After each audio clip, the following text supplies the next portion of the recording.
Hey out there, Akronites! Welcome to the Season 9 premiere of Around Akron with Blue Green. And yes, we have an amazing show ahead of us today. I'm going to head down to the University of Akron to learn all about choreography. Then I'm going to head over to the University of Akron Press. Then it's off to learn all about the Bipolar Butterfly Project. And we'll wrap up the show today with a visit to downtown Akron to look at that new mural. Now to kick this show off today, we're going to go down to the University of Akron to learn all about choreography and how it's intricate to every part of your life. Let's go see what the NCC Akron is all about. Choreography, in my opinion, is everywhere, and it takes a lot of different shapes and forms. Choreography is editing, making a choice. How many people do you want to fill that space? Do you want to have a dancer stand alone? What is their relationship to sound, to music, to now production design and augmented reality? All the different bells and whistles are tools, and choreography is decision making. Which ones to include, which ones to omit. And a big part that's been such a gift to be here on a research university's campus has been that I can offer professional choreographers the same opportunities to experiment for research and development that scientists are offered in a lab, but choreographers do it in a studio.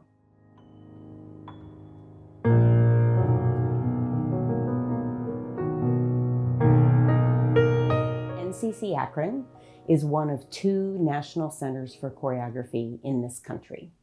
And the first question I often get asked when artists come here is, why is this in Akron? And a big part of that is the long history for arts and culture and innovation in the region. So it goes back, I often will ask people if they know who Heinz Pole is, and maybe they've been to the Heinz Pole Summer Dance Festival. And we'll explain in the larger national dance ecosystem, Heinz was a contemporary of Robert Joffrey. And he and his partner, Tom Skelton, Heinz and Tom coming here, doing free performances in the park, that was innovation. There was no sidelight for dance before Tom and Heinz were like, how are we gonna light these performances? That history is often why there is a dance program here at the University of Akron, because the young dancers they were working with became of college age and their families wanted them to get a college degree.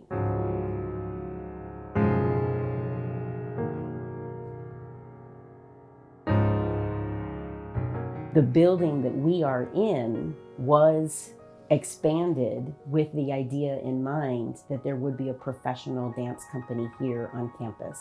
Ohio Ballet used to be in the church across campus.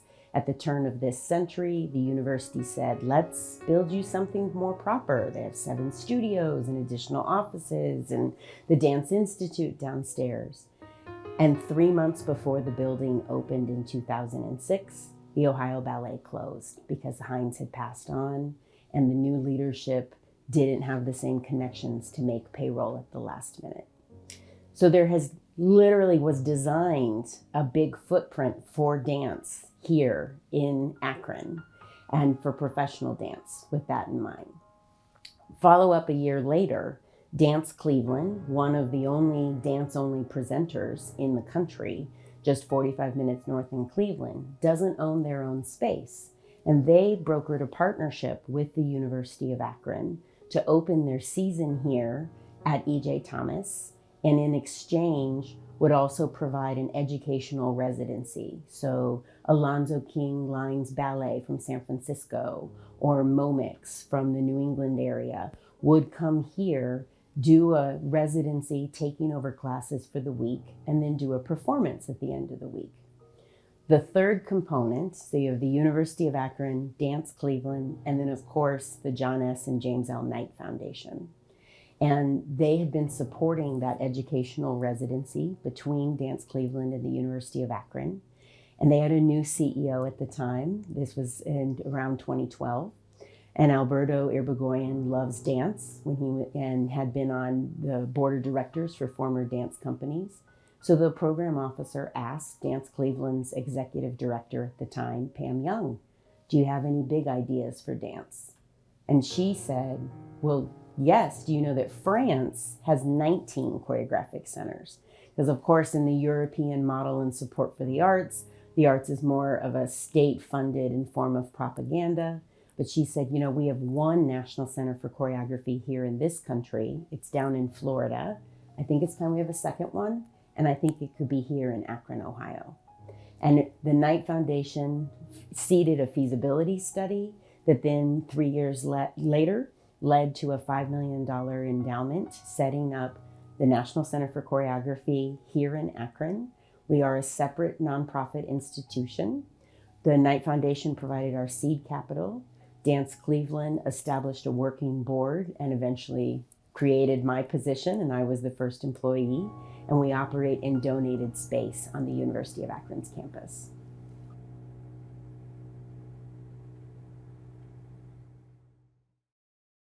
Now that we've learned all about the NCC Akron, we're going to head over to the University of Akron Press and learn about how they make academic books and how they teamed up with the NCC Akron to make their latest book.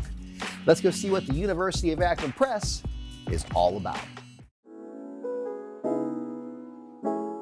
The University of Akron Press is one of about 150 university presses in North America. We are not-for-profit academic publishers, and we're aligned with institutions of higher learning and museums and work to advance that broad mission of creating and disseminating knowledge. And the University of Akron Press is a small university press. The difference between a small university press and a big one like Oxford University Press or MIT University Press is not the quality of books that are published, but the quantity of books, and then also the number of areas in which you publish books. So we have what we call lists or series, and you might think of them as like a shelf of books. And what it really is a community of experts, because in order to make really high quality books, you need help from experts. So we're always looking for communities of experts in areas that are aligned with the University of Akron. So the University of Akron is very good at some things. So we publish, for example, in political science with the Bliss Institute. We publish books in the history of psychology with the Cummings Center. And with NCA Akron, we've recognize, like, we see a community of experts. He goes, wait, you're doing this dance writing thing on campus. We would love to talk about that at the press to understand, how can we help? And this also further cemented NCC Akron's relationship with the University of Akron. They have different skill sets and knowledge and expertise to support helping us realize the vision for distribution of these stories. That led to being named a series editor. Both myself and NCC Akron are the series editor for a dance series of books with the University of Akron Press.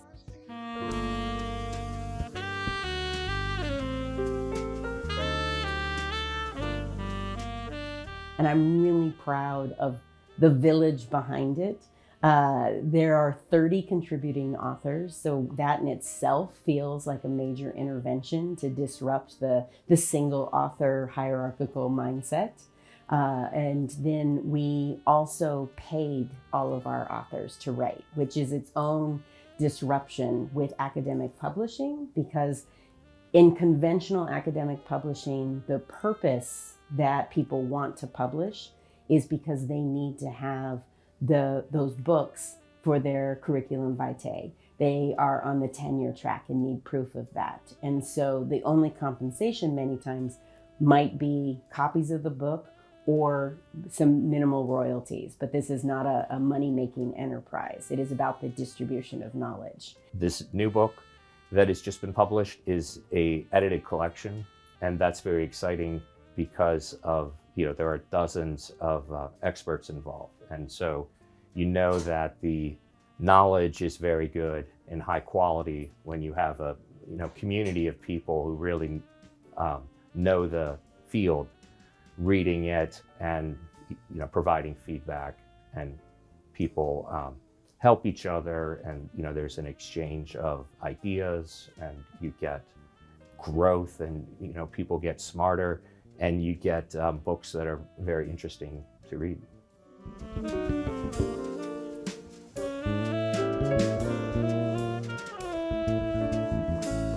So books are printed elsewhere. People will come to the press, if you come, and a funny thing that we sometimes observe is they look around and are surprised at how quiet it is. Like they expect that there will be these giant printing machines running in the background, like in the old Spider-Man cartoons or something. We make computer files, basically, with Adobe InDesign. Books are PDF files, more or less, with additional cover files, and we print in.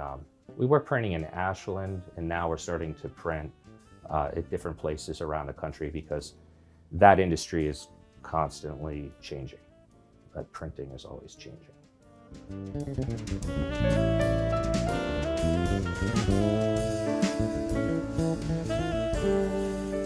So our books are for sale everywhere you buy books. For sure, people buy books on Amazon, but people also buy our books in town at Elizabeth's Bookshop, other online retailers. We sell a lot of books at events. We love to do, this sort of goes with, building a community of experts and also a community of readers. We really like to do books where we can have an event at a public library or on campus, anywhere, bring the books and sell them, usually at a discount for the event, to the community.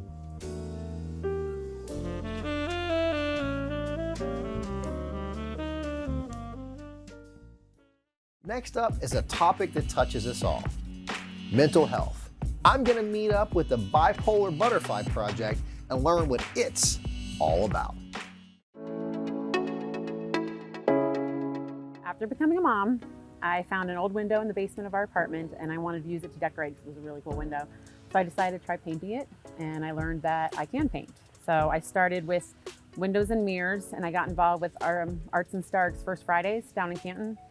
And I wanted to stay as a glass artist to differentiate myself from the other canvas artists, because there's tons of those, it's saturated.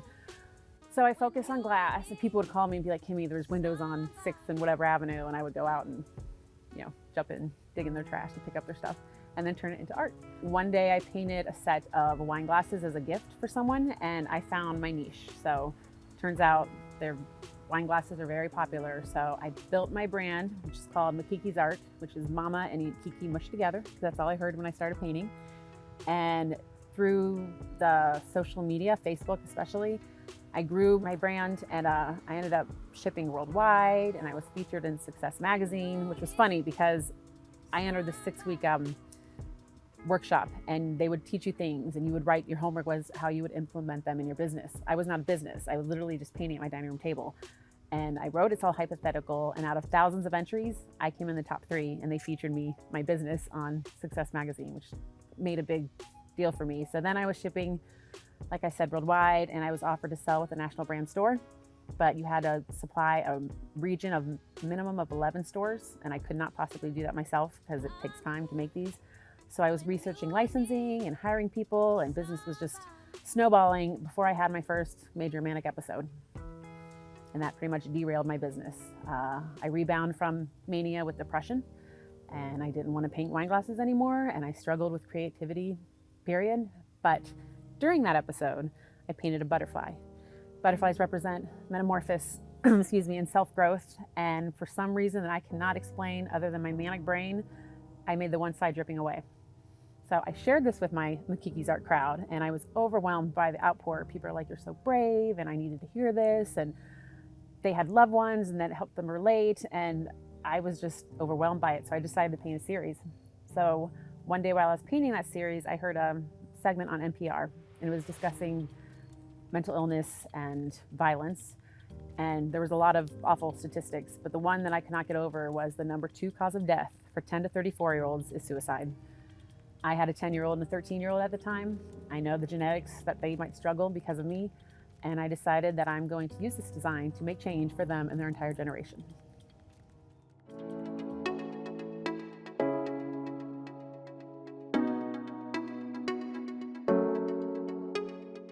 I had a really bright and shiny childhood. I was really socially active. I cheered, I did theater and speech team and Model United Nations. And on August 15th, 1998, coming home from a family vacation, we had a very tragic car accident. And I found myself with casts from both my shoulders to my thumbs, cast down my left legs. I tore out my tendon, patella tendon, and 3rd-degree burns, actually 4th-degree acidic burns from hot antifreeze. And I fell into depression. That was very circumstantial. Clearly, that's a lot for a 19-year-old to go through. But overall, no, I did not recognize I had a problem until I was 35 when I had that first major manic episode. So I wasn't diagnosed until I was 35. But looking back, I can see the ups and downs of creativity. Like it's like, oh, okay, I recognize it.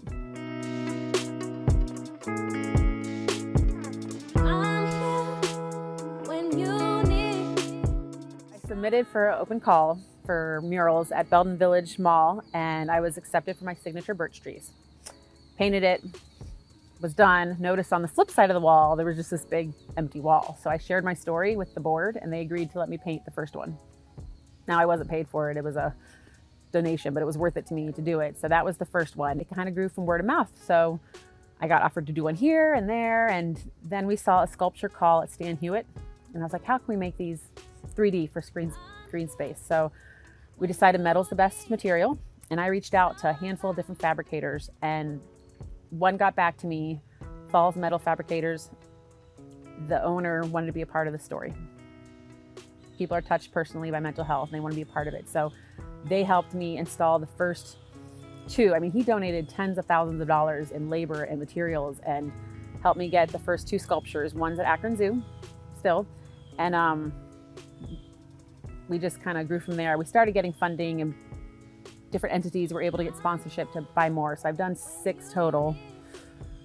The next one's going in downtown Hudson on 303 and 91 for Pegs Foundation. And sadly, I just lost my studio. So we're taking a pause on the sculptures, but people are asking for them, and there's some on hold, but I just don't have the space right now to create them anymore. So once I get that all figured out, we'll be making more in the future.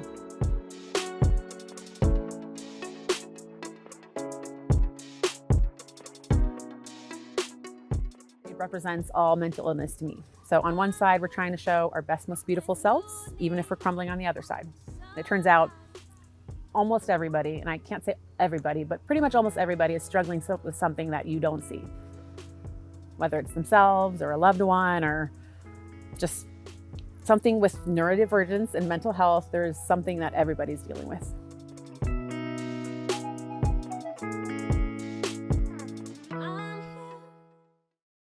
Now, to wrap this show up today, it's down to Lock 4, where I'm going to meet with Rick Rogers from Curated Storefront and learn all about the newest mural from world-renowned artist PETA. Let's go see what PETA and Curated Storefront's new mural is all about. We are here at Lock 4, downtown Akron, just off of Bowery Street, across the street from Cascade Plaza, about a block to the west of Main Street.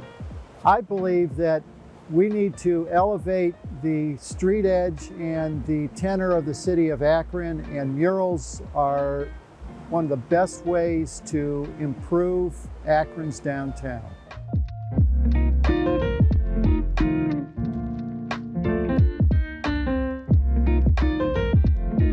Pete is somebody that we've had on our radar screen for about 7 years.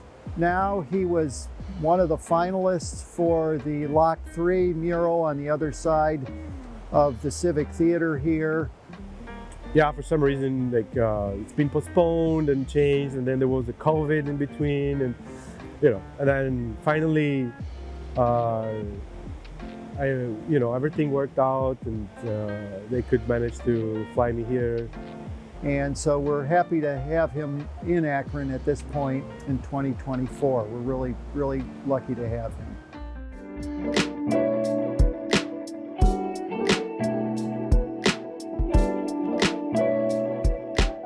started like about 30 years ago as a graffiti artist. I was doing it like tagging, going out at night and doing illegal things a little bit, but sooner than later I started to ask for permission to have my own walls that I could paint in the daytime and improve the quality. Instead of quantity, I focused more on quality, and that evolved over time into bigger and bigger surfaces and bigger murals. Especially lately in the last, say, 10 years, it's been increasingly popular for cities and institutions or private companies to paint larger scale murals, and which was not something that was so popular at the time when I started. I've been familiar to painting a urban environment for a very long time, and over time I refined my technique in a way that really I want my artwork to blend with the environment and really take into consideration not just my design, but also the environment, and try to blend as much as possible with the architecture, and create some sort of illusion of altering the perception of architecture.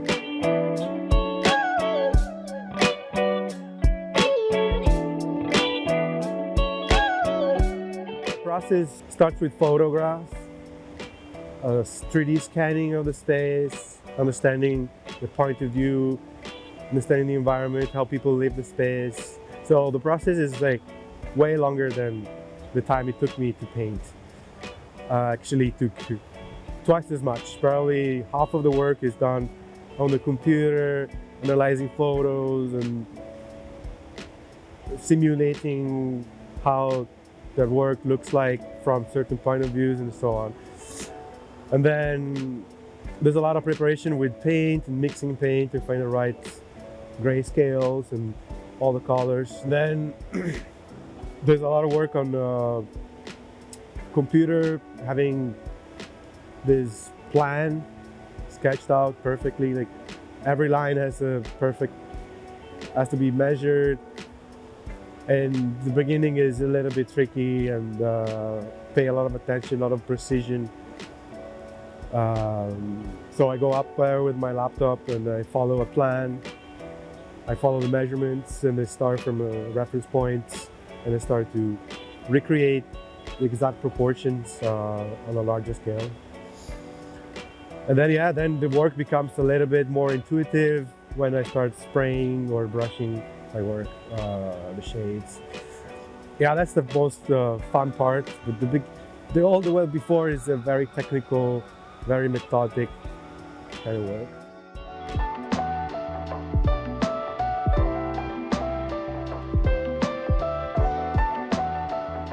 Our plan is to bring a mural once a year during the summer to various spots in downtown. We have about 2 or 3 spots in mind for next year. I think this place has a lot of potential for more murals, and the environment is just perfect, I think, for, I think, as I said before, this place has helped me to really focus. There was not much distraction going on, and if other artists are more probably will find it like some sort of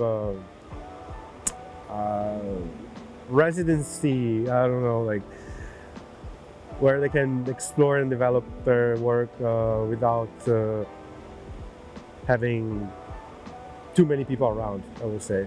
I'm painting in places like, say, Hong Kong, where the amount of people around me were just like incredible, and it could get distracting a little bit, but that's the way it is here, and I loved it.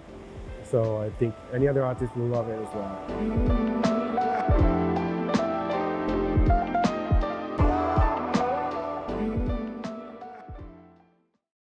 Thank you, Akronites, for 8 years of Around Akron with Blue Green. This is the premiere of the 9th year, and hopefully we have many more to come. Now, if you have any questions or any comments, you can catch me on social media. Thank you, and have an amazing day. Thank you once again for watching. Thank you, Akron, for 8 amazing years of Around Akron with Blue Green. And now we're kicking. Thank you, Akron. To see curated. And then we'll wrap up the show. Then we're gonna wrap up the show